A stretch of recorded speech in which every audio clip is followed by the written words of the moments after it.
Good morning, students. Today is the 13th of December 2019, and I'd like to give you a bit of feedback on the TPA that you've just done. So, first of all, congratulations for completing it. It was a mammoth, epic topic. Here's one I have already, which one student decided to hand in paper in a folder, which is fine. Don't mind that at all, but the majority of you put the material on Moodle, and that was fine too. When you're saving material external on the cloud, that can be problematic if I can't actually get the password and get in there. But we got around it all, and all is good. So let me give you some feedback. The first thing, as you know, there are 4 sections, and each has A to D or A to B. It would be fantastic if I could see very clearly, this is section 1, part A, section 3, part B, and really clear, brand new heading, a section in a folder, so I'm not puzzling as to what really is section 3, part B. Don't leave the examiner any shadow of doubt as to what section you're referring to. Now, the guidebook spells out what is required. I must say, it really is very prescriptive. And the appendices go even another step, as in you have to use the appendices where it tells you to, and within them, there might be up to 7, 8 further questions and tables that you've got to fill in. So it's incredibly explicit. And don't forget the rubrics.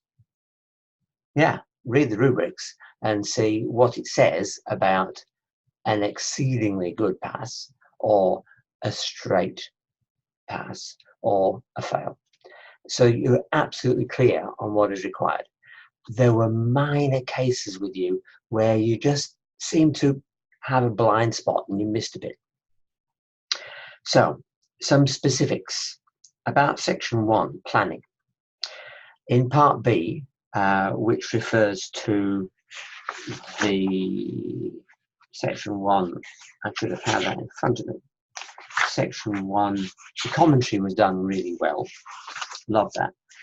But the case study, section 1, part B, case study, student case study. I felt the key word there was data.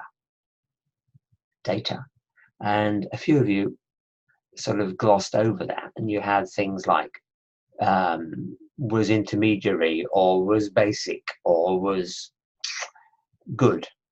Data is data, as in numbers. So it takes a bit of digging, but you really do have to get numbers on the performance of your students before you start and when you finish.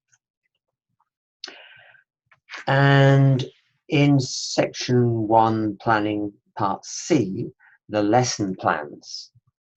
Now, your lesson plans were brilliant. I must say, huge amount of work.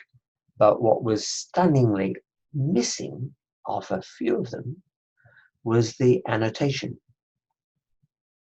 In other words, running commentary on how did it go, and I'll never do that again, or that was a brilliant technique, I'll do that always.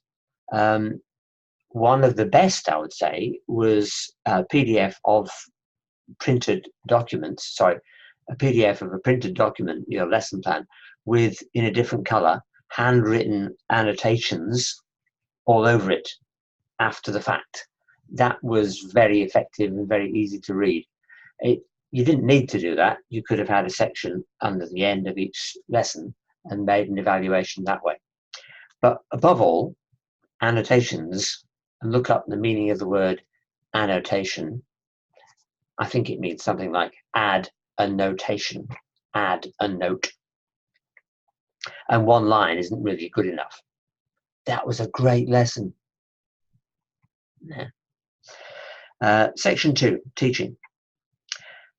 Now, in part B, the lesson that you're responsible for, where you had the choice of video, audio, or a written recount, depending on what the school allowed you to do. You had to provide that. You can't simply leave that out. You have to give me the 10 minutes extract from a lesson in whatever media you can get it. And then you need the reflection and evaluation of that section, not an evaluation of the whole of that lesson from which it was taken, but a reflection on the bit that you were highlighting as your case in point.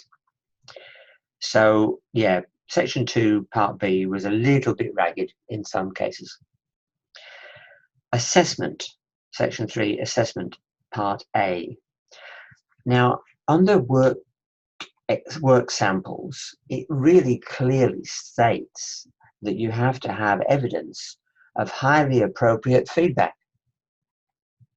You can't simply have PDFs of students' work with tick, tick, tick, tick, tick, 17 out of 20. That's a mark, yeah. But is that evidence of highly appropriate feedback? That's the key.